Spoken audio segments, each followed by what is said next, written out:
লাল সবুজের বাংলাদেশের অনেক অংশই আর সবুজ শ্যামল নেই, নেই দিগন্ত জোড়া সবুজের সমারোহ। আর মাঠের পর মাঠ, সবুজ হলুদ আর সোনালি ফসলের ক্ষেত। আসসালামু আলাইকুম। আশা করছি সকলে সুস্থ আছেন।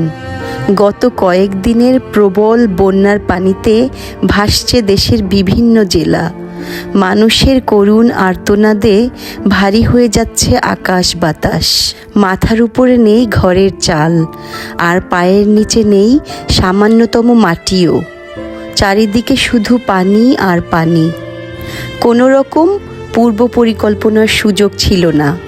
হঠাৎ প্রবল পানির ঢেউয়ে ভেসে যাচ্ছে হাজার হাজার মানুষের ঘরবাড়ি আর ফসলের জমি। কত মানুষ যে একটু নিরাপদ আশ্রয় পাবার আগেই বন্যার প্রচণ্ড ঢেউয়ে প্রাণ হারাচ্ছে বা হারিয়ে যাচ্ছে। পানিবন্দী মানুষদেরকে একটু নিরাপদ আশ্রয়ে সরিয়ে নেওয়ার মতো নেই যথেষ্ট পরিমাণ নৌকা বা স্পিডবোট। শুকনো খাবার, বিশুদ্ধ পানি, খাবার, স্যালাইন, ঔষধ, স্যানিটারি প্রোডাক্ট, মোমবাতি আর পরিধানের জন্য কাপড়, এইসব অতি প্রয়োজনীয় জিনিসের প্রকট অভাবে আছে হাজার হাজার পানিবন্দী অসহায় মানুষ। আসুন না, মানবতার হাত বাড়িয়ে দেই সবাই। যে যেভাবে পারি একটু সাহায্য করার চেষ্টা করি বাংলাদেশের অসহায় বন্যার্তদেরকে। মানুষ মানুষের জন্য, জীবন জীবনের জন্য। আমার আপনার একটু মানবিক সহযোগিতায় বেঁচে যেতে পারে হাজার হাজার প্রাণ। অসহায় মানুষের সেবায় তাই এগিয়ে আসুন। সৃষ্টিকর্তা খুশি হয়ে হয়তো আপনাকে আর আপনার প্রিয় পরিবারটিকে বড় কোনো বিপদ থেকে বাঁচিয়ে দিবেন নিশ্চয়ই।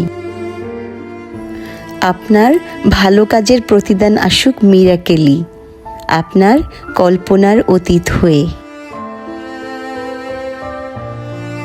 দেশে সাহায্যের জন্য যেসব নির্ভরযোগ্য মাধ্যম আছে সেখানে টাকা পাঠান, অথবা পাঠান শুকনো খাবার, খাবার পানি, খাবার, স্যালাইন আর আপনার সাধ্য অনুযায়ী নতুন বা পুরাতন পরার কাপড়, আর সাথে জরুরি প্রয়োজনীয় স্যানিটারি দ্রব্যাদি ইত্যাদি।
আমরা অস্ট্রেলিয়ার সিডনিতেও বন্যার্তদের জন্য দ্রুত ভিত্তিতে সাহায্য পাঠানোর উদ্যোগ নিয়েছি। খুব তাড়াতাড়ি পৌঁছে যাবে আমাদের ভালোবাসার ত্রাণ দেশের বিভিন্ন অঞ্চলের পানিবন্দী ভুক্তভোগী মানুষের জন্য। আপনার আর আমার একটু মানবিকতায় বেঁচে যেতে পারে শত শত পরিবার। এত কষ্টের মাঝে ডুবে থাকলেও আমাদের ভালোবাসায় হাসি ফুটতে পারে ঘোর অমানিসায় পড়ে থাকা হাজার হাজার পানিবন্দী মানুষের মুখে।